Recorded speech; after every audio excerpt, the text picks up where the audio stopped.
dia! Clama, não cesse de clamar. O nome deste programa é O Clamor, porque o clamor, ele move o coração de Deus. E há tanta coisa para que nós possamos clamar nesses dias. Amém? Bom dia para você que está aí ligado na Rádio Impacto nesta manhã de quarta-feira. Estamos aqui na liberdade do Senhor para compartilhar das coisas maravilhosas que o Senhor a cada dia ministra aos nossos corações. O Senhor é tão fiel sempre que nós o buscamos, sempre que nos colocamos nas mãos dele. Ele vem nos capacitando, ele vem nos ungindo, o Espírito do Senhor toma a liderança e nós vamos para frente na obra de Deus, realizando os propósitos dele. Nada nos deixa mais felizes do que quando vamos para a sala de intercessão, eu e Maria Luísa, que já conectou aqui no Face, e o Espírito do Senhor se move, cada dia se move de maneira poderosa, de maneira única, de maneira estratégica. Na última reunião, eu abri no celular o nome dos candidatos a prefeito da nossa cidade de Juiz de Fora, e são 11 candidatos. Não gostei do número, porque 11 na Bíblia é o número da dissolução, né? Um número de nova era, um número de destruição. Então, se vocês observarem o prédio do Clube Juiz de Fora, né, eu fiz um mapeamento espiritual de Juiz de Fora. Se você quer conhecer a realidade espiritual por detrás da nossa cidade de Juiz de Fora, eu elaborei esse material, custou quase que a minha vida, mas né, nós temos o mapeamento espiritual de Juiz de Fora. Deus abriu os meus olhos para enxergar todos os marcos das trevas, né, o que opera por detrás das cortinas em Juiz de Fora. E o prédio de Fora, o ministério, nosso ministério, Ministério de Estratégia e Mobilização Missionária, houve um tempo que nós funcionamos com uma sala administrativa justamente naquele prédio, acho que chama Brumado, na esquininha da Alfred com a Rio Branco. E do outro lado, na outra esquina, fica o prédio Juiz de Fora, cheio daqueles cavalinhos desenhados, né, como a gente fala, na frente, né? Eu sei lá como fala isso, né? Na parede do prédio todinho, né? Aqueles cavalinhos com a pata, assim, aquilo tudo tem um significado. A pintura que tem no prédio ali embaixo, o prédio é totalmente maçônico. Aquele cavalinho, aquele triângulo que fica assim, ó, não é triângulo, não, tipo um compasso debaixo do pé do cavalinho. São as ruas principais da cidade, e tem ali 3 pontinhos, que também é uma letra, é o tal da maçonaria, é tudo codificado. E se você contar, você vai ver que são 11 carreiras de cavalinhos. Eles não passaram do 11, é tudo codificado. E justamente o prédio ali do Clube Juiz de Fora é onde as pessoas sobem para se lançar lá de cima e se matar. Semana passada mesmo teve um policial que subiu lá e graças a Deus ele não pulou. Mas ninguém sabe como ele conseguiu passar, porque de tanta gente suicidando pulando lá de cima, o acesso foi impedido. Não dá para subir até o topo do prédio, o acesso está impedido para o pessoal parar de se matar lá de cima. Agora você vai dizer que é coincidência? Então, são 11 os andares, né, enfeitados, né, com os cavalinhos. Você pode contar lá que você vai ver. Mas como é que você sabe? Porque quando o Senhor me abriu os olhos para ver tudo que está por trás no reino espiritual nesta cidade, um dia eu estava ali na rua, eu olhei aquilo e falei, o que significa? O Senhor abriu os meus olhos para decodificar né? Até mesmo a minha janela do nosso escritório dava ali de frente para aquele cavalinho. Eu comecei a observar. Um dia, passando lá embaixo, ali no Parque Alfred, olhei para cima e resolvi contar quantos andares estavam com os ladrilhos, né, dos cavalinhos. E eu vi que eram 11, e 11 é o número da dissolução, o número da destruição. Então, para começar, quando eu vi, e tem muito mais coisa, tá? Essa apostila é riquíssima, se você quiser, você pode me pedir, você pode pegar comigo, fazer uma cópia. Inclusive, no prédio Brumado, que era na esquina oposta a este prédio, né, do Clube Juiz de Fora, onde tínhamos ali o escritório, os ladrilhos do chão agora foram, né, trocados, eles vão modificando, mas o tempo que a gente estava lá, nos 1900 e qualquer coisa, 2000 e pouco, os ladrilhos, você olhava, parecia uma flor, mas não era uma flor, era o Bafomé, o bode da maçonaria, com seus chifres, tudo estava ali, né? Então, os maçons, eles construíram, né? Pantaleone Arcuri fazia as construções, todos eram maçons. Essa cidade, ela nasceu fundada, né, pela maçonaria. Henrique Halfeld, que foi o planejador da cidade, era um maçom, ele planejou tudo segundo a ciência maçônica, porque maçom significa construtor, é da palavra masonry, que é construtores, ok? E tudo baseado em ritos, em conhecimentos maçônicos, para amarrar totalmente, né, dentro das crenças daquilo que eles creem, né? Bom, mas eu não é este o meu assunto hoje. Apenas eu não gostei, que são 11 candidatos para o prefeito, então nós podemos começar, né? Senhor, 11 foi o número que ficou depois que Judas traiu a Jesus, e Jesus não gostou também de 11 e falou, eu quero que vocês escolham um a mais para completar 12. Que 12 é o número do governo de Deus. E o que nós queremos aqui em Juiz de Fora é o governo de Deus sobre a nossa cidade. Então, nós já vamos quebrando, para início de conversa, essa coisa de ter 11 candidatos para prefeito, nós não aceitamos, nós rejeitamos, nós anulamos todo vínculo que isso tem no mundo espiritual, todo significado deste número 11, ok? Porque nesta terra tem profeta, e tem profeta de olho aberto, que vê, que enxerga. Então, vocês que colocaram o limite de 11 candidatos para prefeito, porque eu não acredito que não tivesse outros candidatos, eu acho que foi uma limitação colocada de 11. Ou seria muita coincidência, não é? Eu não sei quantos candidatos são para vereadores, mas no total são, para serem eleitos, 17 vereadores, me parece que é o número completo. 17 eu já gostei, porque 17 significa na Bíblia o número da vitória, ok? 17 é o número da vitória. Mas 11, ok? Você pode observar que a Torre de Babel aconteceu no capítulo 11 de Gênesis. 11 é o número da Babilônia, da Torre de Babel, ok? E eu não quero este número 11 para a nossa cidade. Que no próximo ano eles possam abrir para ter 12 candidatos. Este é o número de Jesus.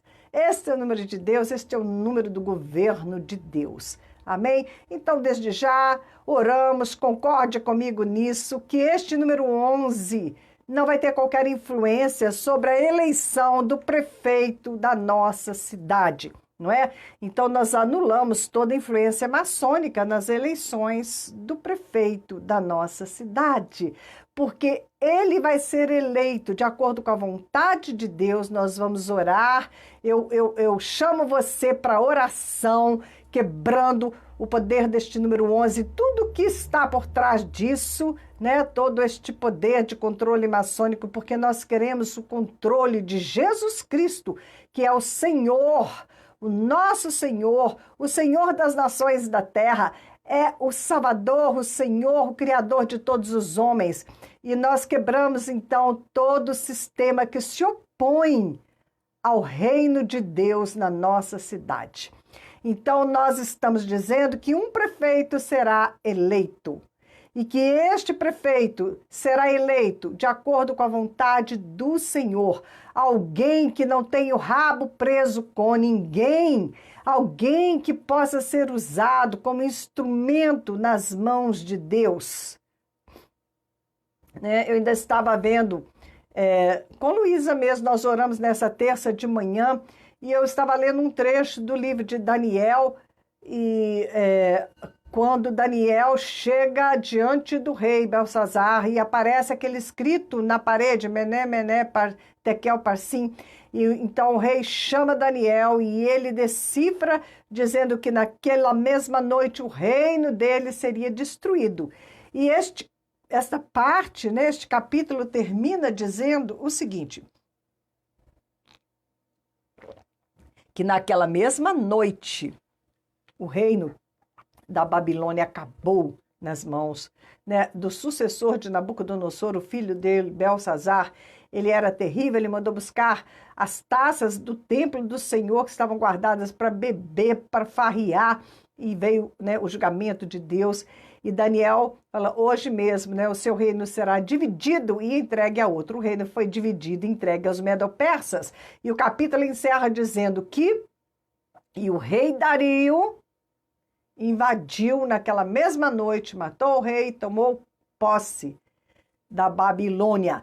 E quando ele fez isso, e o rei Dario tinha 62 anos. E é muito interessante. Que importância pode ter o fato de Dario ter 62 anos de idade?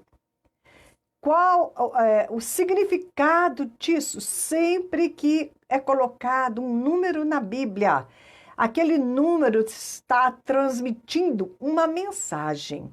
O alfabeto hebraico, cada letra corresponde a um número. E o livro de bruxaria mais terrível é a Cabala, que é justamente um livro dos judeus. E a maçonaria, ela é também fundamentada na Cabala, uma sabedoria, que dizem que começou lá com Salomão. O rei Salomão, se envolveu com todas aquelas mulheres, se envolveu com feitiçaria, enfim, e dali veio todo aí um conhecimento espúrio, podemos dizer assim, mas do mesmo jeito que os números são mensagens de Deus, o outro lado, o reino opositor que não sabe fazer nada, que não sabe inventar nada, que só sabe copiar, para eles também os números são importantes. Por isso que eu estou quebrando toda a autoridade deste número 11 nas eleições de Juiz de Fora. E por que o rei Dario tinha 62 anos de idade? 62 é um número que diz que ele, você tem que olhar outros lugares onde apareceu 62, tem lá um texto em Crônicas que vai falar do número 62, ok? Quando Davi estava ali colocando o templo para funcionar. E isto significa que Dario, embora fosse um medo, embora fosse um gentio, ele foi apontado por Deus, ele foi comissionado por Deus como um instrumento nas mãos do Senhor para derrubar o Império Babilônico. Então, nós queremos vereadores 62, nós queremos prefeitos 62, homens e mulheres que foram apontados por Deus com uma missão de resgatar a nossa cidade, porque por mais de 2 anos, quase 3 anos, eu lutei pela cidade de Juiz de Fora, juntamente com um grupo de pastores, líderes, pastores de pastores. Nós lutamos por esta cidade para, no fim de todas as coisas, ver que o inimigo retomou a posição dele de comando, de controle, E quando você olha para a cidade de Juiz de Fora, aonde está a beleza? Aonde está a prosperidade? Aonde está a frutificação desta igreja? Quantos missionários esta igreja já enviou para o campo e tem sustentado no campo para alcançar as nações, obedecendo a ordem de Jesus de ide fazer discípulos de todas as nações. Como está a visão desta igreja de Juiz de Fora? Qual é a visão dos pastores da igreja de Juiz de Fora? Eles estão imbuídos do reino de Deus? Ou eles estão construindo templos, que Jesus falou que não vai ficar pedra sobre pedra? O próprio Jesus deu o exemplo. Jesus falou, este templo lindo, maravilhoso, não vai ficar pedra sobre pedra, porque eu vim para construir um templo no coração do homem. E ele nos enviou para ganhar almas, porque Jesus está interessado em habitar o coração dos homens, em fazer uma obra no coração dos homens, em construir um templo no coração dos homens. E todo o dinheiro que entra vai para quê? Para melhorias no prédio, para melhorias na igreja. Onde está a obra social de socorro da igreja? Esses dias mesmos estivemos aqui com José Nilson, ele tentando socorrer os moradores de rua sem apoio, não é? Onde está a igreja que produziu esses moradores de rua, que 99% são desviados, não é? E Deus está fazendo uma reforma nesta igreja que se desviou da visão que Deus deu para nós, que é ganhar almas, pagar preço para ganhar almas para o Senhor, cuidar das ovelhas, sofrer com as ovelhas, chorar com elas, se alegrar com elas. Isto é o papel do pastor, não é chegar lá na frente e pregar como às vezes, tantas vezes um fariseu que faz, que prega, mas não vive o que está pregando. Porque quando você vive a palavra de Deus, você está sofrendo junto com os que sofrem, você está enviando missionários para as nações da terra, você está enviando o Brasil afora, lugares de necessidade, lugares de carência. A igreja, segundo o Senhor Jesus, não tem dinheiro para gastar consigo própria. Quando nós vemos a igreja primitiva, nós não vemos uma igreja gastando dinheiro consigo própria, de jeito nenhum. Né, os irmãos se ajudavam para que uns pudessem prosseguir e ir adiante na obra da evangelização mundial, para ir por todos os lugares. Eles socorriam as viúvas, os necessitados. E Tiago é muito claro quando ele fala que isto é a obra que Deus espera de nós, né, que a gente cuide dos necessitados, que prega o evangelho, não é? É dessa maneira. Jesus mesmo falou, quando é que vocês me socorreram? Quando vocês me viram na prisão e vocês foram me soltar. E isso tem um sentido duplo. Aqueles que estão presos por amor a Cristo, aqueles que estão presos porque foram negligenciados de muitas maneiras, não foram amados, não foram cuidados, e o diabo pegou para destruir, mas são almas preciosas para Jesus. Por isso, né, deveriam ser fortalecidos, sim, os ministérios de assistência nas penitenciárias. A Igreja Universal, ela tem muita coisa errada, mas ela também prega o evangelho nas penitenciárias, não é? E eu não sei como vai ser no dia do julgamento, né? É o caso daquela parábola de Jesus com seus 2 filhos, né? Mandou os 2 filhos, aquele homem mandou os 2 filhos trabalhar na seara. Um disse, não quero, não. E o outro falou, sim, senhor, bem religioso, né? Claro, papai. E aquele que falou, não, senhor, ele parou e pensou, falou, eu tenho que obedecer meu pai, não tem jeito, né? Eu preciso honrá-lo, deixa eu ir fazer isso que é difícil, é desagradável, mas eu amo meu pai, eu quero honrá-lo. E ele foi, e ele obedeceu. E o outro, falso, religioso, né? Mantendo as aparências, papai, não foi não. E o Senhor falou, quem obedeceu ao pai? Né? Quem vai ser aprovado, né, pelo Senhor naquele dia? Não é aqueles que estão, meu papai, não. ok? São aqueles que muitas vezes vão falar, não quero, mas eles vão por amor a Cristo. A obediência custa um preço, ok? Muito bem. Então, nós queremos um candidato ou uma candidata para a prefeitura que seja eleita, um 62, uma pessoa apontada pelo Senhor, que vá cumprir os propósitos de Deus, que não tenha rabo preso com nenhuma organização, com nenhuma agenda, a não ser a agenda de Deus, a agenda do Senhor de resgate da nossa cidade, de resgate, porque as trevas precisam cair por terra, né? E a igreja é a primeira que o Senhor está reformando. O Senhor está usando esse vírus magistralmente para fazer surgir uma igreja que está no coração dele, uma igreja que ele sonhou, amada dos sonhos dele, uma igreja que obedece, que está cumprindo os propósitos do Senhor, uma igreja que transmite a compaixão de Cristo, o comissionamento, a responsabilidade, o envolvimento que ele deseja que a gente tenha. Amém? Muito bem. Então, levamos ali para a sala de oração esses 11 candidatos e vamos orar. E eu peço que você faça a mesma coisa. É só você, né, vai lá no seu celular, fala candidatos à Prefeitura de Juiz de Fora. E depois eu quero ter tempo, porque eu sei que lá também, nesse site que eu abri, tem lá o plano de cada um, né? O que eles pretendem fazer, a proposta de cada um.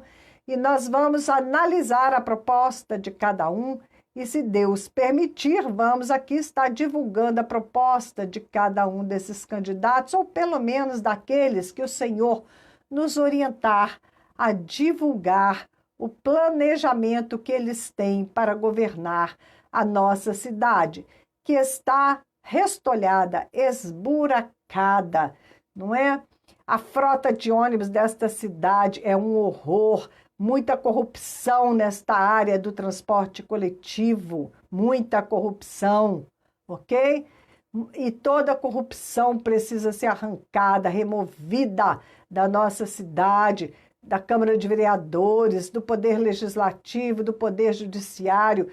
Nós não queremos, não é? Nós não queremos, queremos um prefeito ou uma prefeita que esteja comprometida com o Senhor, de limpar este príncipe das trevas de corrupção da nossa cidade, este príncipe de miséria, não é? Porque eu identifiquei e posso provar para vocês os 3 principados que estão por trás, né, do governo da nossa cidade, né? Idolatria, feitiçaria e... Ai, tem que lembrar agora, hein? Bom, prostituição, né? Muita prostituição, mas não é isso. Eu vou trazer para vocês, porque é o dragão, tá? Que é Santo Antônio e São Jorge, que é responsável por destruição de famílias. Então, aqui a taxa de divórcio em Juiz de Fora é altíssima. Inclusive, eu não sei se ainda está lá, tinha uma imagem de Santo Antônio lá na Câmara Municipal, no hall da Câmara Municipal. Não sei o que está fazendo lá, se está lá, ainda está até hoje, que seja removida em nome de Cristo Jesus, porque nós não temos nada a ver com Santo Antônio. Foi uma imagem que veio presenteada de um outro país, tá bom? De um outro país veio para ficar lá, aquela imagem grande de Santo Antônio no hall da Câmara. Nunca mais entrei lá, não sei se ainda está lá. Não deveria estar, ok? Nem todos nós compartilhamos desta crença. Para nós é um ídolo, né? A nossa confiança está no Filho de Deus, Jesus Cristo. Esse não tem imagem, não. Esse tem que morar dentro do teu coração e fazer toda a diferença na tua vida. Transformar você numa pessoa honesta, numa pessoa íntegra. Ok? Coisa que Santo Antônio nunca foi capaz de fazer por ninguém. Pelo contrário, as altas taxas de divórcio mostram que ele não é o protetor das famílias, muito pelo contrário. Mas vamos lá. Enfim, espera aí um pouquinho. Nós queremos eleger este prefeito, tá? Comprometido com a agenda do reino de Deus. A agenda do reino reino de Deus. E queremos eleger vereadores cristãos comprometidos também com a agenda de Deus, com os valores que Deus nos ensina. Amá-lo com todo o nosso coração, amar a um Deus santo. Caminhar com um Deus santo exige de nós santidade. Amar um Deus perfeito, amar um Deus de compaixão, caminhar com este Deus, ser instrumento e veículo do amor dele. Isso implica que nós vamos refletir aquilo que ele é, porque andarão dois juntos, se não houver acordo entre eles, não podem andar juntos. Se você vai andar junto com Deus, você vai amá-lo com toda a tua força, toda a tua mente, coração, alma, corpo. Se você vai amá-lo desta maneira, você tem que se ajustar no seu relacionamento com ele. E você tem que ser como ele é.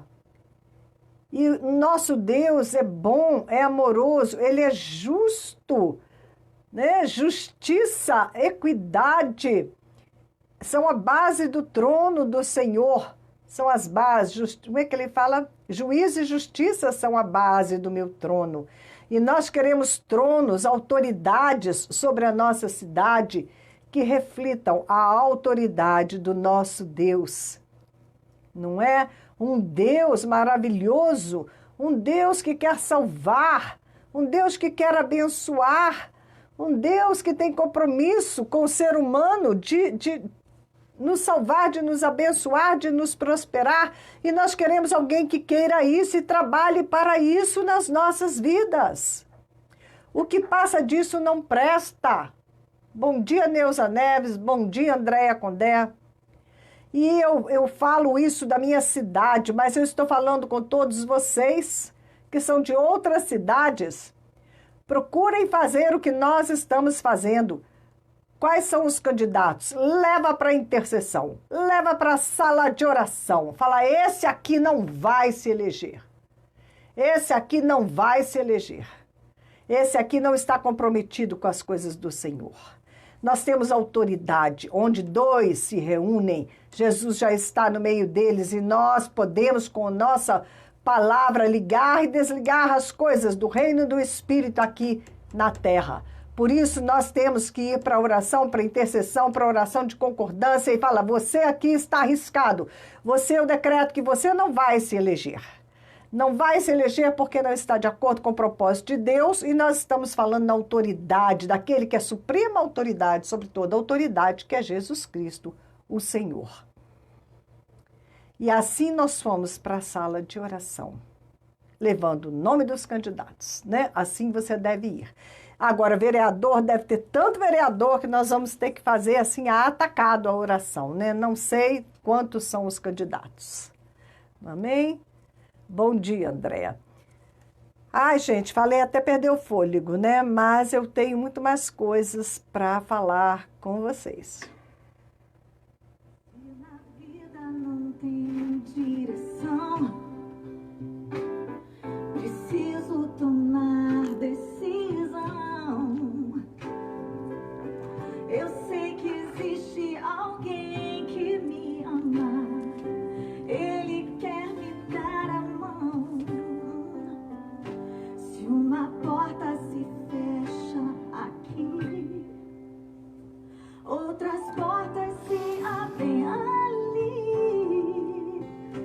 Eu preciso aprender mais de Deus, porque Ele é quem cuida de mim. O Senhor vinha falando algo comigo nesta manhã e eu vejo ali que nós não temos tanto tempo mais para compartilhar, mas ainda assim eu vou compartilhar isso hoje. Provérbios 7 está na fila, está aqui, não deu tempo também, mas eu vou para esta mensagem hoje. Eu gostaria até de ter mais tempo para pesquisar. Pesquisa aí, gente, não deu tempo de eu olhar.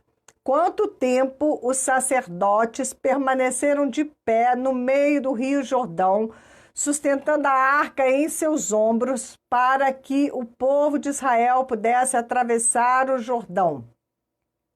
Pesquisa aí e me fala, vamos lá, vocês também têm que ajudar, têm que trabalhar, ok? Eu só esqueci de falar que eu não consigo cantar. Gente, desculpa, entrou aqui uma ligação que cortou tudo, mas nós vamos para o nosso momento especial.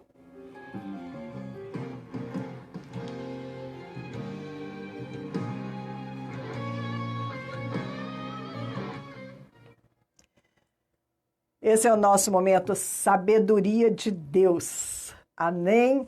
Fresquinho numa palavra que o Senhor me trouxe essa manhã. Eu estou lendo João, que é o evangelho do meu coração.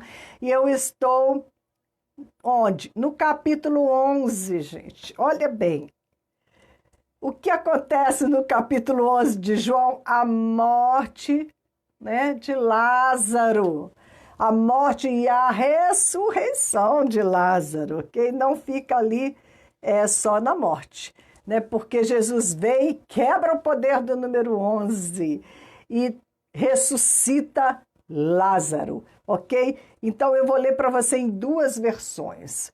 Uma é a versão na linguagem de hoje, que é ótimo para você entender com facilidade, mas como eles atropelaram nesse texto toda a revelação da palavra. Ainda bem que eu tenho aqui uma Bíblia tradicional no estúdio, e daí eu vou ler a Bíblia tradicional para você. E nós vamos falar sobre intercessão mais uma vez. Que coisa poderosa a intercessão. Eu falei com vocês dos sacerdotes que estavam segurando a arca no meio do Rio Jordão, e eles eram um tipo de intercessores, porque estavam entre as águas do rio e o povo, para que o povo pudesse passar, e o preço que eles pagaram nessa intercessão. Agora eu vou falar com você de novo sobre intercessão num outro contexto, aqui Jesus intercedendo de forma poderosa. Eu tenho um livro, né, que chama Intercessão, Peso na Balança do Universo. Tem um capítulo sobre Jesus no Getsemane e a intercessão tremenda que ele realizou ali no Getsemane, que a partir daquela intercessão ele definiu a situação.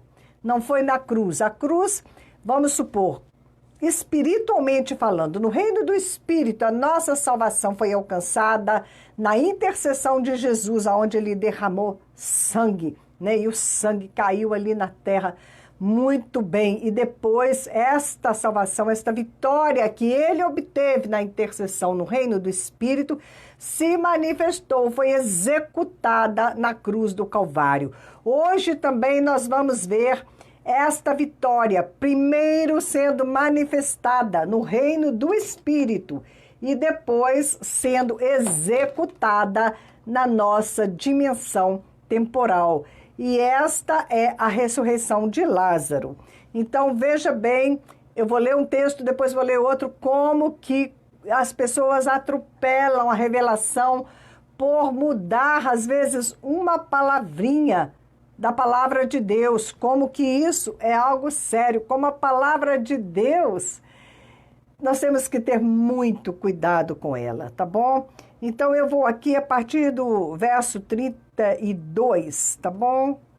Verso 32, no capítulo 11. Lázaro tinha morrido, vocês sabem toda essa história, Jesus não foi socorrer, e Jesus apareceu lá depois de 4 dias que ele estava morto. E Maria encontrou Jesus primeiro, próximo ao túmulo, e ela chamou, a Marta foi a primeira, ela foi e chamou Maria. Aí aqui no 32, Maria veio.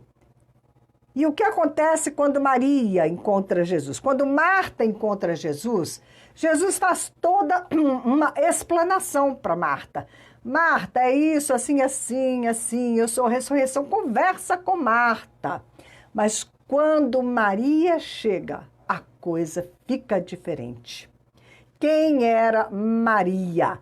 Maria é a única intercessora de Jesus na Bíblia. Maria, irmã de Marta. Ela foi a única que ouviu realmente Jesus. ela ungiu Jesus para o sepultamento dele. Maria, pelo Espírito, ela compreendeu todas as coisas. A intercessão de Maria, quando ela ungiu Jesus para que a morte não tocasse em Jesus, foi ouvida. Jesus não foi tocado pela morte, ele não conheceu a corrupção da morte. O corpo dele foi glorificado e ressuscitado. Amém? Então, Maria era ligada em espírito com Jesus. É uma ligação forte que ela tinha com o Mestre, espírito com espírito, que a irmã dela, Marta, não tinha. Então, Maria chega na cena. Maria chegou ao lugar onde Jesus estava e logo que o viu, caiu aos pés dele e disse: se o Senhor tivesse estado aqui, o meu irmão não teria morrido. Ela tinha certeza de que Jesus era a ressurreição, que Jesus era a vida. Meu irmão não teria morrido. Jesus viu Maria chorando e viu as pessoas que estavam com ela chorando também. Então ficou muito comovido e aflito e perguntou. Não sei como ele ficou aflito, porque ele já conhecia tudo o que ia acontecer de antemão. Ele já tinha falado com os discípulos dele que ele ia lá para ressuscitar Lázaro. Então, eu não sei como ele podia estar aflito, mas aqui diz que Jesus estava comovido e aflito, né? Como Jesus era almático, né? Como ele era movido só pelas emoções, comovido, aflito. E falou, onde foi que vocês o sepultaram? Venha ver, Senhor, responderam. Jesus chorou. Então as pessoas disseram, que pessoas disseram? Pessoas que não eram espirituais, que não tinham qualquer entendimento, elas disseram, vejam como ele amava Lázaro, ele está chorando, né? Porque Lázaro morreu, como ele amava Lázaro. Elas não entendiam nada, mas algumas delas disseram, ele curou o cego, será que não poderia ter feito alguma coisa para que Lázaro não morresse? Jesus ficou outra vez comovido. Ele foi até o túmulo, que era uma gruta com uma pedra colocada na entrada, e ordenou, tirem a pedra. Marta, irmã do morto, disse, o Senhor já está cheirando mal, pois já faz 4 dias que foi sepultado.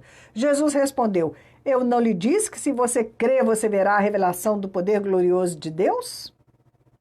Eu não lhe disse que se você crê, você verá a revelação do poder glorioso de Deus? Há um poder glorioso de Deus que cada um de nós que estamos cheios do Espírito, nós precisamos manifestar esta glória, manifestar este poder glorioso de Deus. Então tiraram a pedra, Jesus olhou para o céu e disse, Pai, eu te agradeço porque me ouviste. Ué, mas já ouviu? Mas ele nem orou. Ele nem orou, como é que está dizendo aqui que o Pai ouviu ele? Está dizendo aqui, porque me ouviste.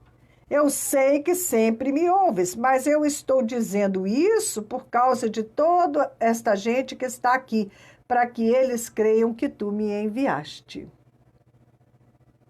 Depois de dizer isso, gritou, Lázaro, vem para fora. Ele não falou, Lázaro, ressuscita. Lázaro, venha para a vida. Não, ele só falou, sai daí de onde você está, vem para fora. O túmulo não é mais o seu lugar. E o morto saiu. Aqui está dizendo que o morto saiu. O morto saiu. Será que ele ainda estava morto quando ele saiu? O morto saiu. Os seus pés e as suas mãos estavam enfaixados com tira de pano e o seu rosto estava enrolado com pano. Então, disse Jesus, desenrola as faixas e deixa que ele vá, né? Ele precisa ser desenrolado dessas faixas. Agora, olha a diferença para esta outra versão, tá bom? Vamos lá, presta atenção.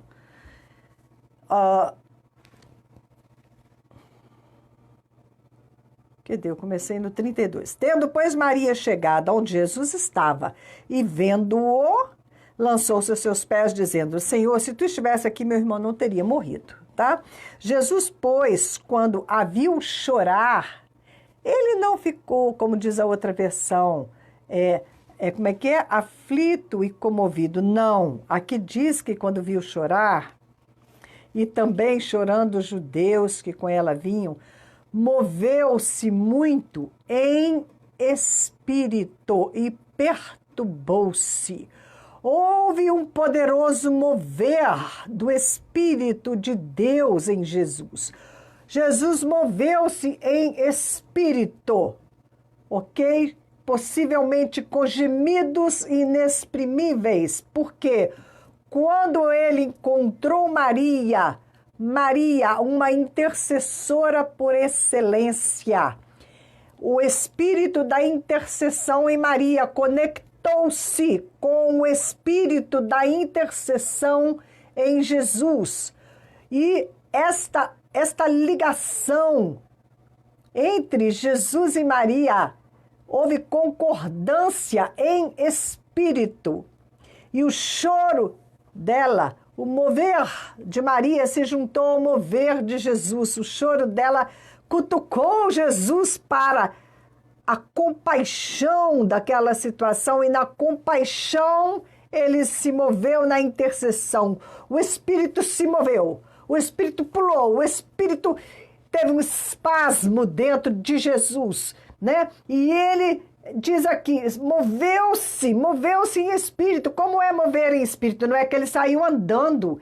Ele se mexeu em espírito, ele agonizou em espírito, ele se perturbou em espírito. Eles não sabem, eles não têm palavras para dizer o que é o mover do espírito em um intercessor. Ali houve uma ligação, pá, não é? Ele falou, onde é que ele está? E aí diz, Jesus chorou. Quando o Espírito se move em nós, nós choramos, mas não é um choro da carne, não é um choro da emoção, é um choro que vem do Espírito, capaz de mover os céus. E aí disseram os judeus, vede como o amava. Eles achavam que Jesus estava chorando na carne, Jesus estava se movendo em espírito. Aí aqui diz, Jesus, pois, movendo-se outra vez muito em si mesmo, foi ao sepulcro. E era uma caverna e tinha uma pedra posta sobre ela. Entenderam a palavra aqui no original? Jesus foi movendo-se outra vez muito em si mesmo. Ele entrou na intercessão, em agonia, como ele estava no Getsêmani, que ele até suou sangue, não é? Aqui ele também entrou numa profunda intercessão. Maria com Jesus. Houve ali uma concordância, uma ligação. E eu sei do que eu estou falando, porque se eu me aproximo de uma pessoa que tem ministério de intercessão, quando eu me aproximo de um intercessor, o Espírito começa a se mover em mim. Eu começo a sentir dores de intercessão no meu coração, não é? Algo acontece quando eu me aproximo de um intercessor, as línguas começam a fluir, eu começo a sentir dor de intercessão, porque eu tenho que compartilhar aquele mover com aquele intercessor que chegou, porque Deus quer gerar algo importante no mundo espiritual. Quantas vezes eu sentindo esta dor de intercessão no meu coração, eu vou orar com alguém que tem ministério de intercessão. A pessoa recebe aquela dor, a pessoa toma aquela dor com ela também. E ali estavam Maria e Jesus neste profundo mover de intercessão. É isso que diz aqui, que Jesus, ele moveu-se muito em espírito, que ele perturbou-se em espírito, que ele aproximou-se do túmulo movendo-se outra vez, muito em si mesmo ele foi.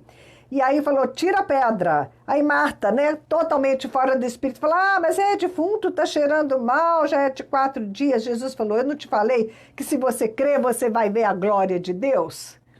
Não é? Jesus, ele já tinha ressuscitado Lázaro. Neste mover do Espírito, nessa intercessão em espírito, o espírito de Lázaro já havia sido soprado de volta para dentro do corpo de Lázaro. Já tinha acontecido no mundo espiritual. Só faltava agora liberar a palavra de ordem. Por isso Jesus falou, tira a pedra, não atrapalha, tira a pedra, porque agora eu vou concluir. Assim como ele começou no Getsêmani e concluiu na cruz, Ele começou no Espírito, no reino do Espírito. Ali ganhou no Getsemane a nossa salvação e concluiu na cruz. Ali é quando manifestou na nossa dimensão. Jesus já tinha ressuscitado Lázaro na dimensão do Espírito através da intercessão dos gemidos inexprimíveis do Espírito. Eu sei como é isso, eu sei o que eu estou te falando. O Espírito, ele pula dentro de você. E assopra aquela vida para dentro da outra pessoa, para dentro do ventre de uma pessoa e uma criança é gerada. Eu tenho essa experiência com Deus. E ali estava Jesus, o espírito de Lázaro já tinha voltado para o corpo de Lázaro. Só faltava agora, tira a pedra, remove, né, o obstáculo, porque agora eu vou concluir. Então ele vem e ele diz assim, tira a pedra. Aí tiraram, pois, a pedra, e Jesus, levantando os olhos para o céu, prestem atenção no que ele disse. Pai, graças te dou, ele já estava agradecendo. Graças te dou por me haveres ouvido. O Pai já tinha ouvido, o Espírito já tinha sido devolvido ao corpo de Lázaro. E ele diz, eu bem sei que sempre me ouves. O Pai sempre ouvia a intercessão de Jesus. Sempre o Pai ouvia. O Pai sempre ouve a nossa intercessão que é feita pelo Espírito, pelos gemidos inexprimíveis do Espírito de Deus. Essa intercessão, ela é aceita, ela é atendida. Todas as coisas colaboram para o bem daqueles que amam o Senhor, que são chamados segundo o seu propósito. Esse texto está num lugar que fala da intercessão, que o Espírito sonda o coração do Pai e traz para dentro de nós, para o nosso interior, aquilo que precisa ser gerado na intercessão. E foi isso que aconteceu ali. O Pai já tinha ouvido. Eu bem sei que sempre me ouves, mas eu disse isso por causa da multidão que está ao redor, para que creiam que tu me enviaste. E tendo dito isso, chamou, tendo dito isto, clamou com grande voz. Agora ele vai fazer com que a vitória no reino do Espírito, pelo poder da palavra, se manifeste. Foi ganho na intercessão, agora ele pode liberar a palavra, porque vai se manifestar aqui no reino da terra, no reino temporal, tá bom? Na dimensão temporal. Então, ele clamou com grande voz, Lázaro, vem para fora. Ele podia liberar a palavra de autoridade, porque ele já tinha vencido a batalha no reino do Espírito em intercessão. Lázaro, vem para fora. E o defunto saiu, tendo as mãos, pés ligados com faixas e o seu rosto envolto no lenço. Disse-lhe Jesus, desligai-o e deixai-o ir. Muitos, pois, dentre os judeus que tinham vindo a Maria e tinham visto o que Jesus fizeram, creram nele. Compreenderam como funciona a intercessão. A intercessão vai primeiro, você primeiro. Geme e gera no reino do Espírito. E quando você concluiu a tarefa de gerar, né, como Elias no Monte Carmelo, né, quando aparece a nuvenzinha, está gerado. Agora é só correr e anunciar, vai, porque a chuva vai cair. Glória a Deus pelos intercessores, pelos moveres de intercessão. É onde a gente ganha a nossa batalha, ok? Depois é só você falar, liberar a palavra da vitória. Lázaro vem para fora. E Lázaro, então, ressuscita aos olhos de todos. Amém? Se creres, verás a glória de Deus. Estou programando um curso de intercessão. Estamos trabalhando nisso, tá bom? Mas por hoje é só. Sexta-feira, se Deus quiser, nós voltamos. E eu te agradeço, Senhor, por esta palavra, por essa coisa, por abrir os meus olhos para ver, para enxergar, né, tudo isso que estava aqui oculto, né? Debaixo da tua palavra, e que o Senhor lançou luz para que a gente possa ver e falar com vocês, falar com aqueles que me escutam sobre o poder da intercessão. Amém? Fiquem na paz. E quando eu compartilho com vocês, eu sou a primeira a comer deste maná. Ok? Isso até me incentiva, né? Esta palavra de hoje é a palavra do último programa. O Senhor falando e mostrando mais e mais, né, na Bíblia, na palavra dele sobre intercessão, me motiva a realmente organizar um curso de intercessão, né, para aqueles que quiserem fazer e aprender mais sobre essa gloriosa tarefa dos intercessores. Amém? Então tá bom. Tchau. A gente se vê. Paz.